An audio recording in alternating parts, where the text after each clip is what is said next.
Our introduction to the world of Bloodborne is the hunt. We are told by Gehrman to go out and kill a few beasts. It's for your own good. For the first hunters in Yharnam, that was precisely their aim and their duty, to roam the tarnished streets in secrecy and cleanse them of the foul scourge. After uncounted years, the Hunter's Workshop was shuttered, abandoned as a relic of the past.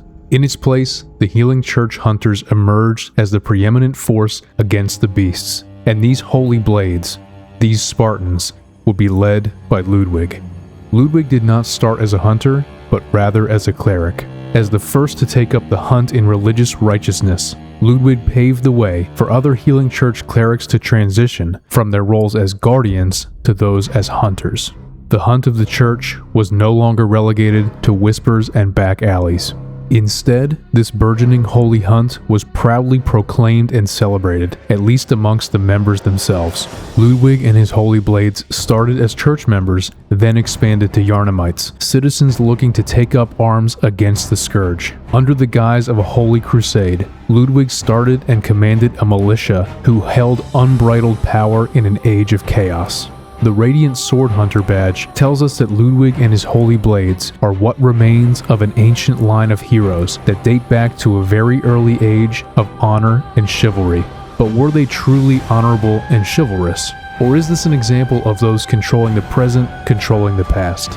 No man or woman taking up arms, however righteous in their beliefs, comes out unstained or untainted from their proximity to the beasts and the hunt. Consider too what we know about the atrocities committed by the Healing Church. The progenitors of the church, Lawrence and Maria, brutally tortured and experimented on patients in the research hall in an attempt to line the brains with eyes. The patients were left in a state of perpetual agony, begging for death, and driven to complete frenzy. The highest-ranking church members, known as the choir, established an orphanage for the most needy and vulnerable in Yharnam. These children were experimented on and kept captive, eventually mutating into celestial emissaries, all in the name of opening the eyes of the church to the cosmos beyond. Ludwig may or may not have had a hand in those specific acts, but it is extremely likely he knew of them and the true nature of the Healing Church. At a minimum, we know he actively participated in the church's intentional and coordinated deception of the public, infusing the population with the old blood and damning all those who imbibed. Ludwig tells us in the underground corpse pile, "Good hunter, have you seen the thread of light? Just a hair, a fleeting thing. Yet I clung to it, steeped as I was in the stench of blood and beasts. I never wanted to know what it really was. Really, I didn't." He is telling us that he willfully ignored the church's misdoings in the name of what he believed to be the greater good. Whether Ludwig was pure in his intentions or not is irrelevant. With each blood ministration, he took another step towards the ledge between humanity and beasthood. As Ludwig imbibed in the old blood to hunt with his fellow Spartans, he transformed, and not just into any beast roaming the back alleys. The standard Sword Hunter badge reads in part, "As it was, clerics transformed into the most hideous beasts." Remember too where we find Ludwig, in the Hunter's Nightmare. Simon tells us upon our entering, "This is the Hunter's Nightmare, where hunters end up when drunk with blood." So we have Ludwig as a high-ranking church official who actively participated in hunts, taking the old blood straight from the source and directly into his veins. And we know he became blood drunk, shedding rivers of blood until his soul was dragged into the Hunter's Nightmare. Yet that is not the full story of why Ludwig turned into the most grotesque and arguably powerful beast we encounter in the universe of Bloodborne. The cherry on top of that sundae is Ludwig's true mentor, his guiding moonlight, the holy moonlight greatsword. It was this greatsword that prolonged Ludwig's humanity well past the point where most characters would have fallen into beasthood, maintaining a thread of sanity as his holy Spartans continued to spill blood in the name of the church. To talk more about that dichotomy and take a deeper look into Ludwig's morality, I'm going to hand it over to Loran.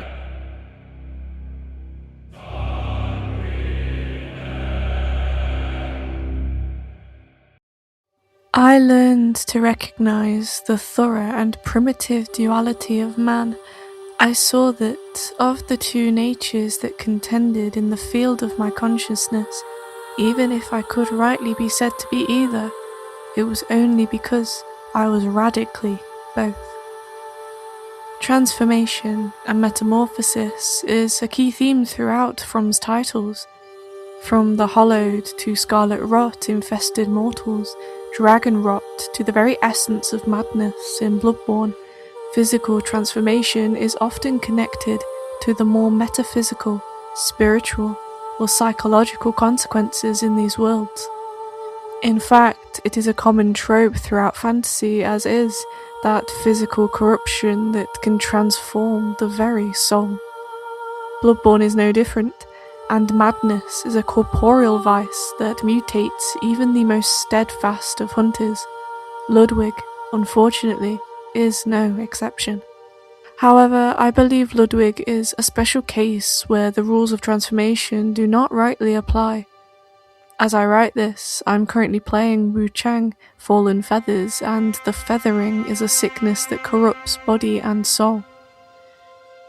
It turns the infected into vacuous, bird-like amalgamations.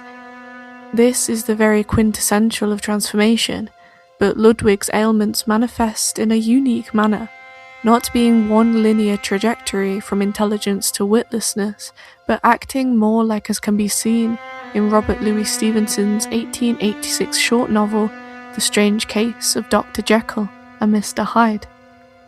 The duality of good and evil within a man's soul became the forefront of speculative and Gothic literature during the last few decades of the 19th century, most aptly explored in Stevenson's novel and Oscar Wilde's The Picture of Dorian Gray. Both pieces of literature delve into morality and the concept of a physical corruption born from a malodorous soul. Bloodborne, overtly taking from a wide range of 19th century Gothic works, adapts this concept in the beast scourge itself. With a healthy sprinkle of Lovecraftian augur, it brings a physicality to a soul shrived by both knowledge and sin. With the actual plague of beasts being a bit of a misnomer in the overarching story, there is something to be said about the unreality that is presented in the Old Hunters DLC. What we encounter in this festering place are adjacent to lost spirits, to a hell. A hunter who goes drunk with blood is said to be taken by the nightmare, destined to wander forever, engaged in an endless hunt. It is a fate that no hunter can escape. These souls are being tortured in eternal beastliness, not beasthood, but an animalistic wildness that ignites a constant simmering rage within their being. Insanity must surely run riot throughout these mirrored streets, where a river of blood flows freely, and at the end of this river sits a corpse pile where our focus resides, surrounded by 1,000 dead, yet still living in writhing agony. It is a sight only Dante could have envisioned, for an unsightly beast, a great terror looms. Ludwig, the Accursed, is coming. His first phase is manic and insane. You are fighting a beast, one that screams as any other does, and has nothing particularly to separate it from the others you have killed beyond this horse-like appearance. It is messy and frenzied, biting and wailing, enduring a paroxysm of frantic movement, but it does not look so much as a survival tactic as something fueled by the same rage as these old hunters we have passed. Ludwig the Accursed, irremediable. But not all is lost. Ludwig's moral corruption is not, as I said, linear and straightforward, but messy. Just as Jekyll struggles to keep control of Hyde, so too does the Holy Blade fight with the Accursed. They are two distinctly different enemies, and both fight in much different ways. But just like Jekyll, I believe Ludwig's connection to the cosmos and to what lies behind the curtain of nature is what truly corrupted him, beyond just being dragged as a blood-drunk hunter. It is theorized that Ludwig found the holy moonlight sword while prospecting through the Chalice dungeons, and it is that which brings him back to lucidity after losing himself. Ludwig has a close connection to the Healing Church's desires to see the cosmos, and likely worked very closely with the higher echelons. He quite literally is the manifestation of both beast and kin, with one of his heads being a bestial, horse-like countenance, while upon his shoulder sits a gaping maw full of eyes that spits out a kind of arcane goop. It is likely he, along with the more empirical side of the church, was just as enamoured by the attainment of knowledge and sought great ascension as a result, which unfortunately had him descend to the very pits of a nightmare instead. With every day, and from both sides of my intelligence, the moral and the intellectual, I thus drew steadily nearer to the truth, by whose partial discovery I have been doomed to such a dreadful shipwreck, that man is not truly one, but truly two. This empiricism versus practicality in terms of research and his actual role as a leader of a band of hunters is manifested in his nightmarish deformity.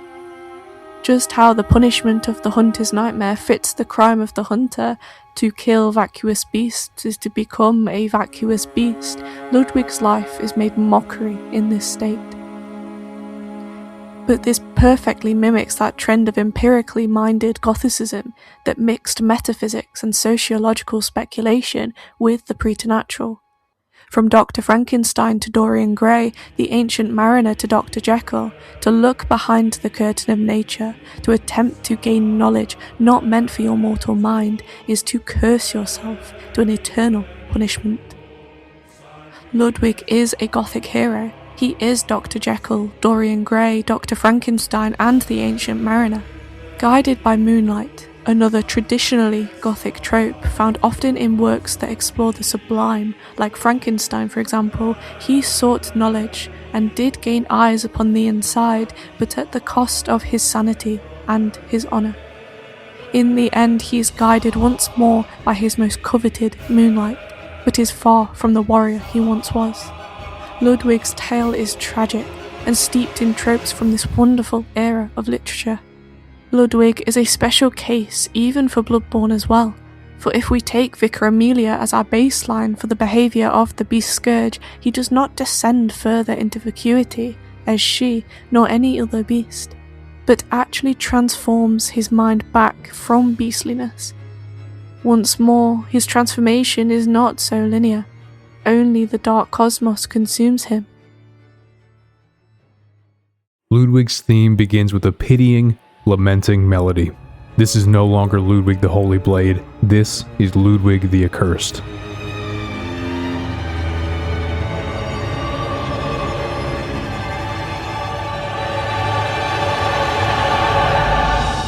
Quickly the tension rises to a dark panic. There is beauty here, but it is fearful and discordant.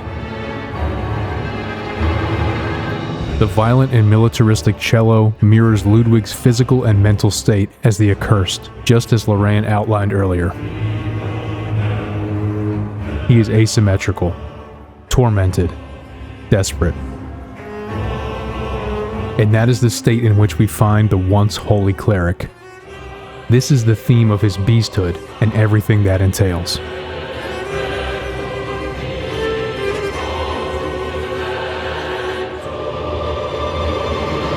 Yet the track goes on to settle into what sounds like a Russian march with ever-escalating chorals laying over the top.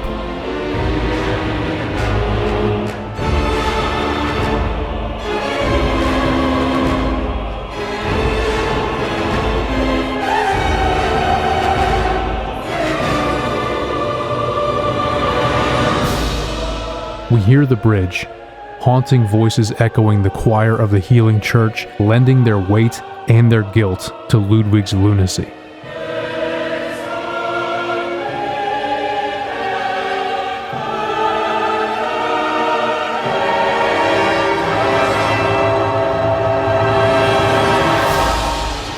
The cello swells back in, with trilling strings providing the tension, as Ludwig's persistence and dogged confidence drives him into righteous battle.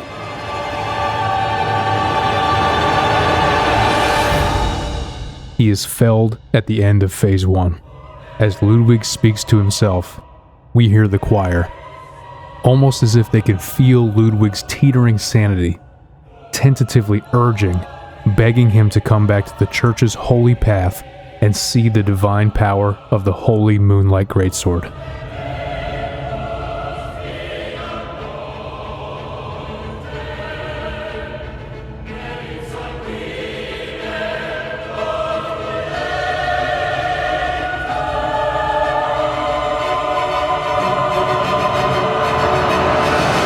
The music explodes into a bombastic, triumphant, tragic waltz as we move from 4/4 to 3/4 time.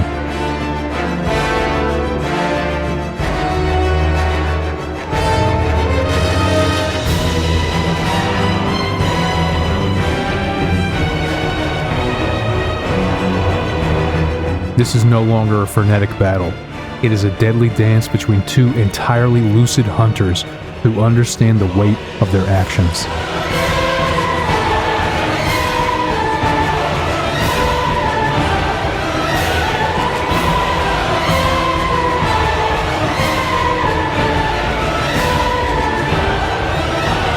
The beauty and classical lament of Phase 2 matches the shift in personality and timbre of the fight. Ludwig is now sweeping, controlled, and deadly, rather than his previous erratic and desperate thrashing. We feel the tragedy of this great and misguided character in each swell of the score. An unrivaled masterclass in storytelling through the medium of music. Huge shout out to Loran for writing and recording her section on Ludwig. I'll put a link down below for those who would like to check out her channel. I would highly recommend it. Thanks to all our channel members, and thanks to everyone who has watched and subscribed so far. It means the world to us. Love y'all.